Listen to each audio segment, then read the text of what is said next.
Top to bottom at Huntington Bank Field, a bad day for the Cleveland Browns, losing Kansas City in town, and they beat up on the Browns 21-7. And the final score not indicative of a day where the Browns turned it over 6 times and did not force any takeaways on their side of the ball. Literally from the first possession of the game, things went downhill, and it never got better for Cleveland. Lots to get to as the Browns lose to the defending Super Bowl champions.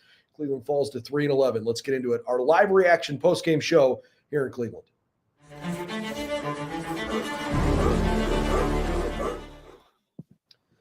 Hey, everybody. Brendan Gulick, Spencer German, Anthony Moeglin with you from Cleveland Browns Stadium after, I guess, technically Huntington Bank Field. One of these days I'll shake that habit.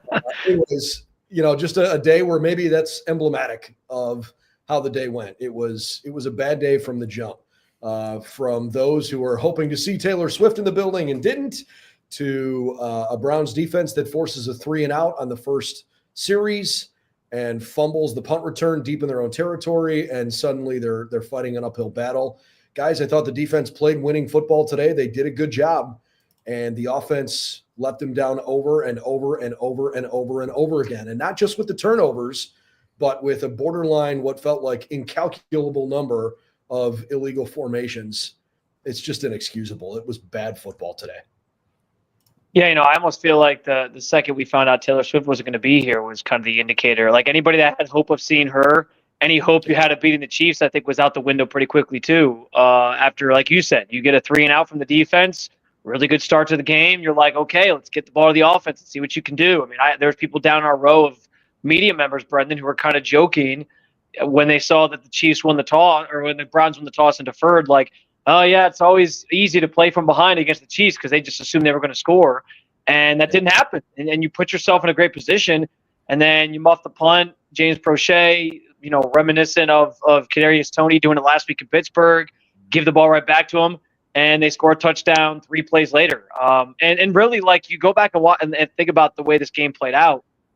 The 6 turnovers clearly the biggest issue for the Browns today, but the fact that the Chiefs only scored on 2 of those, and it was you gave them a short field twice, and that was 14 of their 21 points. Like, you take those off the board, and like it's a 7-0 game still. Like I thought it was interesting, Brendan. You don't usually get a lot from Kevin Stefanski after the game, obviously, but he went on a pretty long soliloquy to start his press conference, just talking about how the turnovers can't happen. You can't turn the ball over 6 times.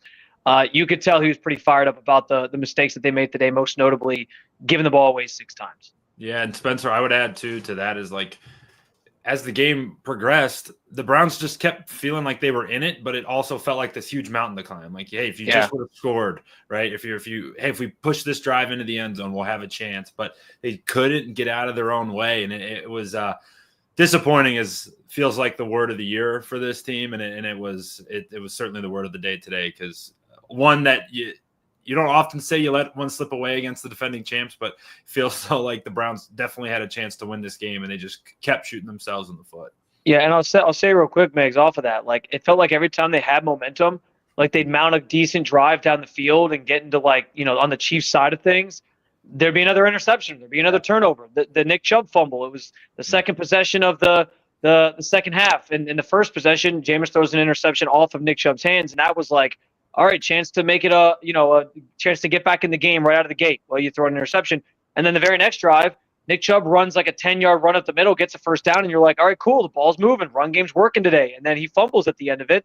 And that one, he doesn't fumble a lot, but that was just one of those great defensive plays where the guy comes in from the side and punches it out. Like, there's not really much you can do about it. But yeah, like, it just felt like at every turn, when they had some momentum going in their favor, they just gave it up because they turned the ball over a bunch of times, and that goes in line with what Kevin Stefanski said about you just can't do that. And look, I mean, Kansas City offensively, they really didn't have a whole lot of sustained success throughout the game. They had one good drive, 14 plays, 87 yards in the middle of the second quarter. They scored a touchdown. They only had 2 other drives the whole game that were more than 7 plays. They followed that touchdown drive with the missed field goal drive, 9 plays, 48 yards. And their first drive of the fourth quarter, off of an interception, 10 plays, 41 yards, and they eventually turned it over on downs. They only had 2 first downs on that drive. how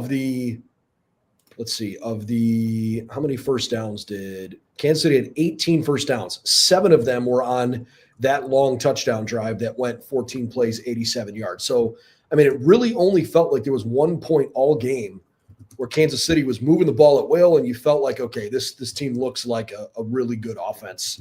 Though the Browns defense played well. They played winning football. They played well enough to win.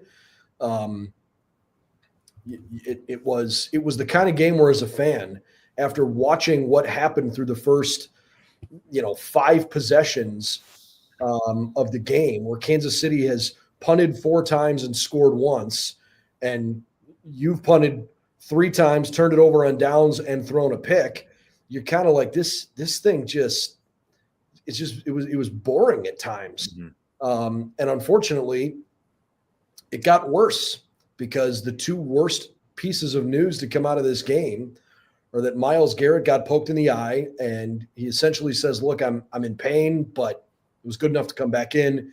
He didn't have a concussion. He said he's going to get his eye examined again tomorrow. But, I mean, he's your franchise guy. And even though he hasn't been as productive this year, Nick Chubb breaks his foot. Mm-hmm. And they didn't rule him out for the season post-game today. But I can't imagine that you break your foot as a running back in the NFL when you got 3 games left. I don't know what it would take for him to come back. There's legitimate wonder, like, does he play here anymore? He's such a fan favorite. Nick's had a tough year. And so it's just like, man, you want to talk about letting the air out of the balloon. Like, this was just a day where it just kept getting worse. Yeah. Yeah, I'll start here on the defensive side. We'll go back a little bit to saying how well the defense played. Anytime you hold Patrick Mahomes to 159 yards passing, he was 19 of 38 on the day for 158. He did have those 2 touchdowns, but he was uncomfortable, and it was very obvious he was uncomfortable from the start. I thought the Browns secondary needs a tip of the cap, because Denzel Ward was fantastic again. Yeah. And I thought Cam Mitchell was great, because Martin Emerson left early with a concussion, another disappointing injury there, but he gets concussed. And he leaves the game, and Cam Mitchell's forced to step up. I think he does a really nice job. And then, frankly, the Browns front 4 was awesome again today. Myles, before he got hurt, was really, really good. And that interior, Dalvin Tomlinson, Shelby Harris, and Mike Hall actually played really, really good football today. So it's like you have a game like this, and you're like, okay, if you were going to tell me 5 hours ago that the Browns were going to hold Mahomes to 159 yards passing on less than 50% completion, I'd say, sign me up, man. Sign me up. We're going to have a chance. It's just, like you said, offense kind of let everything down. Yeah. I mean, listen, I asked guys in the locker room about, like, the defense afterwards. Like, how frustrating is it when you guys play so well to win? I mean, Juan Thornhill literally used the terms like the defense played well enough to win, and the offense just can't do anything. And they've tried to kind of keep a positive attitude about it, just being like, we need to find other ways to impact the game. We need to come down with turnovers, which they did have some opportunities to do that today, and try to flip the field and different stuff. But I got to imagine it's frustrating. I do think Juan actually summed up, the kind of the season in a nutshell as to why this team is where they're at 3-11, by just kind of saying, like, the biggest problem we've had is just we haven't been able to get all 3 phases together in a game. And maybe the instances we have done that are the games that we've won.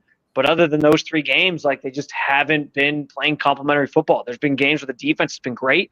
I even think, like, early in the season, aside from maybe the Cowboys game, the defense played really, really well. And the offense was just so anemic that they couldn't score. And then there's been games where the offense has played well, and the defense has given up a bunch of big plays, which has been a problem this season. So it's the complementary football thing is so true. I will chime in on the Nick Chubb part of this too, because I know, Brendan, you and I were kind of talking, walking back up here from the press conferences about his future here. And like, yeah, this could have been the last time you see him out here. To me, it feels like a no-brainer that he comes back, mostly just because you have a team that, given how the Deshaun Watson thing has gone, like, you need all the good PR that you can get. Nick just this week said he wants to finish his career in Cleveland. Mm-hmm. I think there's something you can work out where you're not paying him a ton of money at this point. He's coming off another somewhat serious injury, maybe not as serious as the knee, but a broken foot's a pretty serious thing that's going to end his season most likely. I think there's a bargain sort of there to be had with Nick Chubb to keep him here and sort of smooth things over with the fans, at least to an extent. I'm not saying he's ever going to get back. I was hopeful that, like, by the end of the season, he'd continue getting better, and then we can start talking about next year. maybe he just needed that full year of rehab and then the full year to kind of just like train for football. And now I think that there's kind of a wrench thrown into that where I don't even want to make any comments or commitments to what he's going to look like. But yeah, I think there's at least a path to him being back here, whether or not he's the same player or, a shell of himself, I guess. I think a lot of Browns fans are feeling like despair right now. Like, where do you go from here? I mean, I don't know. I guess I didn't really. I mean, we sat next to each other for 5 hours. I never asked you this question, but like, I'm looking around the stadium, driving in today, looking at the Muni lot, looking at people driving up, like no juice at all. It was flat today, and then to see a performance that was as uninspiring as that was, it has this feeling of like, all right, we got three of these left. Mm-hmm. And I think everybody's kind of looking forward to being able to exhale at the end of the year because it has been such a disappointing season. And you can ride that roller coaster of, well, what if Jameis would have started the year? Would we have won some games that we should have, games that we lost, maybe we would have won. I don't think with what we've seen from Jameis, even the good moments, I don't know that he's played well enough at quarterback to make me believe that if he had been the guy from the get-go, that this is a playoff team. They do too many other things that hold them back from winning games. And certainly quarterback play is the biggest problem. And they're going to have to figure out a way to address that. Mary Kay Cabot, I saw reported that the Browns are going to give Deshaun at least a chance to compete for the starting job when he gets healthy. I don't know if that's the right decision or not. I think they'll cross that bridge when we get there. But you can't win in this league unless you have good quarterback play. There's just really no other way to put it. And we haven't seen consistent enough good quarterback play from Jameis. I don't think we're seeing anything from DTR, and albeit limited reps, that makes me think, okay, that's a guy we can build a franchise around. Do you draft? Do you sign a free agent? Like, I think despair is kind of the word of the moment because there's a lot of people looking around going, what is the answer? Yeah, and I would add too to that. It's like it's a tough conversation to go with because you want to play the hey, what would this team be if Jameis was the starter at the beginning of the year? And while that's fun and it's a good conversation to have, like, I think there is a lot to like what you said, Brennan, that he hasn't been good. Like we've wanted him to be so much better than I think what it actually is. Like, yes, you go back to that Monday night, he throws for 500. He throws 2 pick sixes in a game is insane. And the fact that we saw that he's thrown a ton of interceptions. I don't know the exact number off the top of my head of what he's got on the season to this point, but it's just like at some point this becomes not a joke anymore because if this was a team of consequence, how frustrating would this be that it just can't take care of the ball? And like, I was at the game today for the first half and like that first interception was it was never open. Like there was never an opportunity. He talked about it. He said he kind of got fooled by the coverage. Didn't think there was going to be a backside safety there, but like, I mean, you've been in the league for 10 plus years. Like you got to know like where guys can be. And that throw was never an option. It was just should never been a throw. Obviously, the one to Nick Chubb kind of bounced off his fingertips, and that one's funky. And then the rest of them were different. But like, it's just frustrating, man. It's just his performance has been frustrating. And I think for Browns fans, we want him to be so much better than I think that he actually is. And that's the part where I at least kind of get hung up on. Spence, really quick. I mean, one of the things Kevin said in his postgame, I think he danced around it pretty well when he was asked about some of the pre-snap penalties, because that's the other thing that I look at this and I'm like, this is professional football, guys. You cannot routinely have illegal formation penalties. Like if that happens once in a while, it's still not good, but it's at least understandable. But to play a game that long and have that many mistakes is just inexcusable. And I don't know what to attribute to. Is it a lack of focus? Is it a lack of preparation? Whatever it is, Kevin, I thought, danced around this the right way in the postgame. It was clear that he knew coming in, this was an officiating crew that threw a lot of flags. And he said, and they lived up to their reputation. They just kind of left it at that. He made it clear he didn't agree with at least some of those penalties. But you can't shoot yourself in the foot, even beyond the turnover problems at quarterback.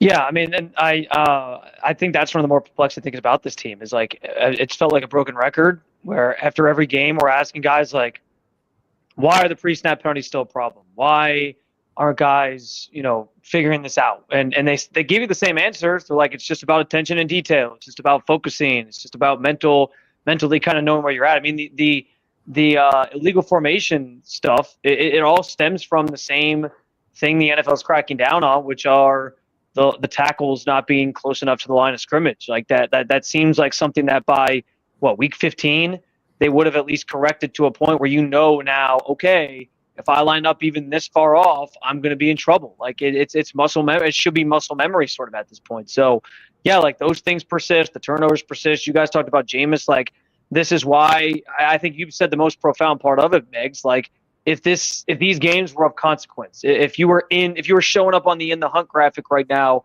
late in the season, and he's throwing pick sixes and you're losing games on Monday Night Football to Denver, or, throwing all the interceptions he did today, the 3 interceptions he did today, are fans as willing to forgive Jameis as they've been? Because that's what it's been. It's been, oh, he's throwing the interceptions and then, oh, but he gives you some great quote afterwards and we all laugh about it. And it's nothing against Jameis. Like, I think Jameis is a great person in terms of like the quotes he gives you.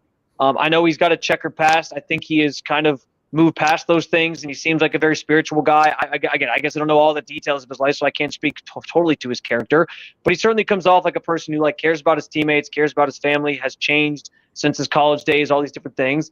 And yeah, he gives us great content. He gives us stuff to talk about. He gives fans stuff to be excited about. Like the whole thing after beating the Steelers in the snow here at the stadium was awesome. But I haven't been sold because, again, when the clock resets on games mattering, when you have 7 games to end the season that just don't really matter because your team's out of the playoff chase, okay, but when the games matter again, week 1 of next season, is that the guy that you really want out there when he's going to throw the ball to the other team more often than not? So it's the same problems that have continued. Jameis has put some lipstick on the pig and made it look a little prettier. But yeah, the penalties have continued to plague this team, just not being on the same page. Obviously, injuries are a factor that you can't really account for. Those happen. But it's been frustrating, I think, even just to watch that this team continues to say they know what the problems are and how to fix them, and then they're just not getting fixed week in, week out. I don't have an answer for you because I don't think they have an answer for you.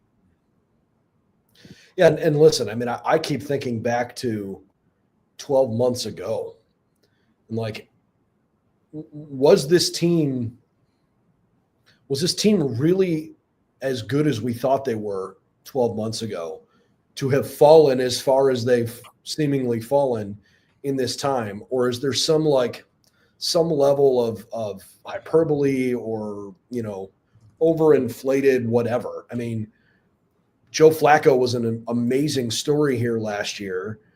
Obviously had a couple of really, really good games. Is Joe Flacco that much better than Jameis Winston? Anthony, you're the former quarterback among the three of us. You tell me. I mean, I don't think he's worlds better than Jameis, but obviously had a pretty good run last year. Yeah, I'd also say they played pretty similarly, right?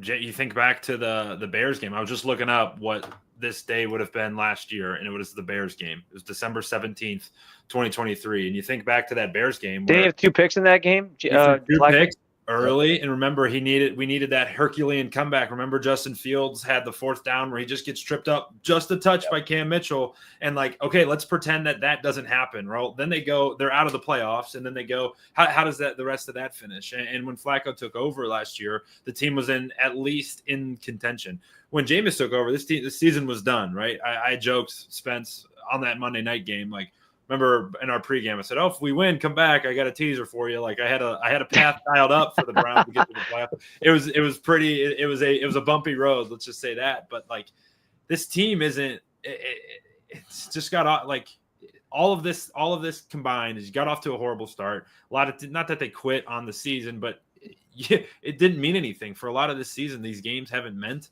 anything, and I don't know that Jameis is much of an upgrade over Joe, or Joe is that much an upgrade over Jameis. I think they're a very similar player, but in football, it truthfully is a game of inches, and sometimes things break your way. And as Miles even said it today, this year nothing's breaking our way, and it's kind of evident with a lot of the stuff that happened today. I think it's interesting you bring that up, Anthony, because there was a lot of talk of just like luck in general after this game today. Because there seems to always be a lot of luck on the side of the Chiefs, right? And there was talk about like, do they get more calls than you do, that type of stuff. And players kind of downplayed it. They were like, hey, when you're winning, it certainly feels that way, right? Like it seems like you get more calls, but I don't necessarily think that's true.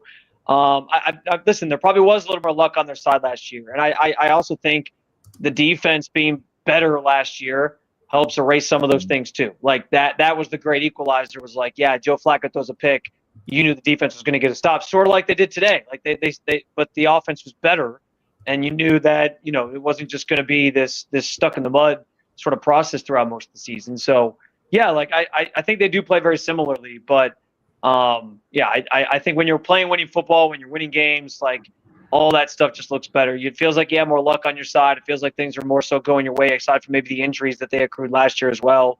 And it just hasn't worked out. So I don't know if I think the team is. I don't know if we overinflated how good this team was, Brendan. I think they were supposed to be a good team. I just think from the start, without how Deshaun played, how that whole thing has kind of played out. Special teams. Like Dustin Hopkins was automatic last year. I know. Yeah. I mean, he went from having the best year of his career to having the worst. Healthy bench today. They literally said, like Kevin said at the podium postgame, Dustin will be back next week. He said, I gave him a week to get his swing back. Yeah. What? Like the one that really kind of sticks out to me, and I laughed when it happened, is that I forget which interception it was, but it was right at the start of the half. The ball jumps off of Nick's fingers, and it gets picked off. Right? Bummer of a start.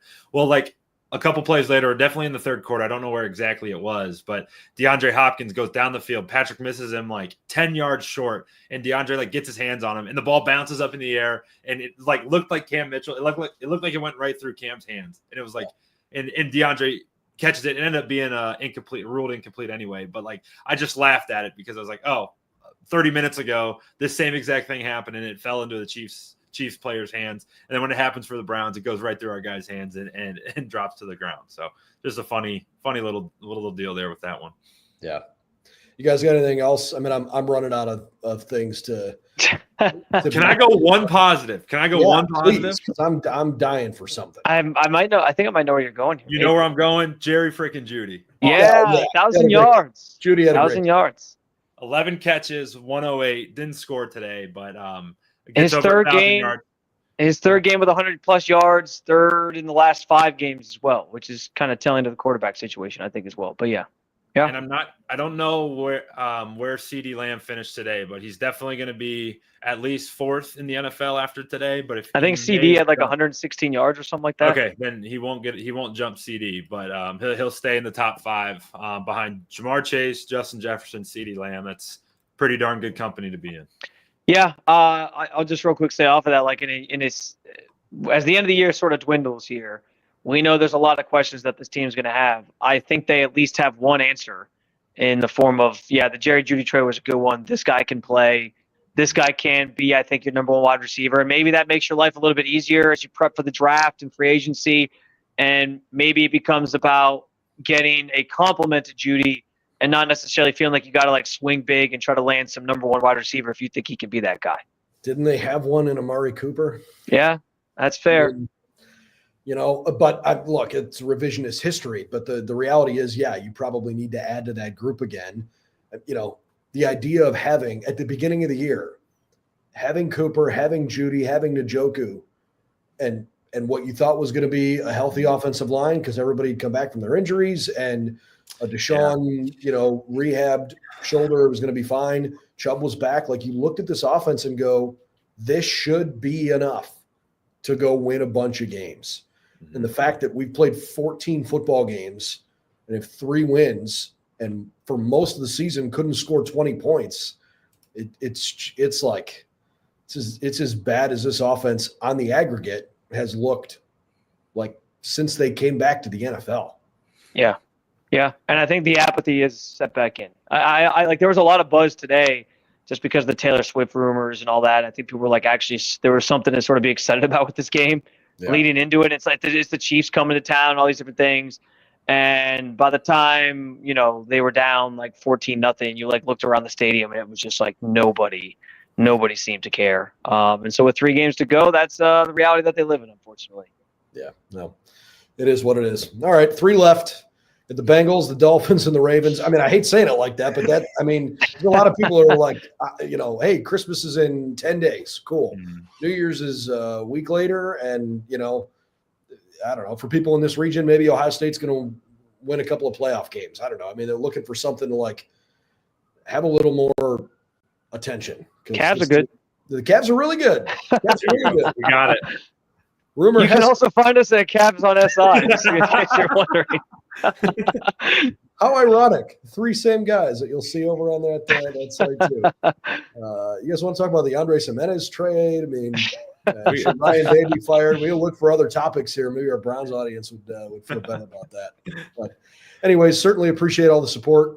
Great live audience. Got almost 500 people here live with us here post-game on a tough day. Final score 21-7. Pat Mahomes and the Chiefs on a day where they didn't play very well, quite frankly, still did enough to beat up the Browns. 6 turnovers for Cleveland in that 21-7 loss. Lots more coverage coming for you on si.com/NFL/Browns. Hope you subscribe to our YouTube channel as well, where we give you lots of video content throughout the course of the week. For Spencer German, Anthony Moeglin, I'm Brendan Gulick. We'll see you soon. Browns lose today, fall to 3-11. Again, final score 21-7.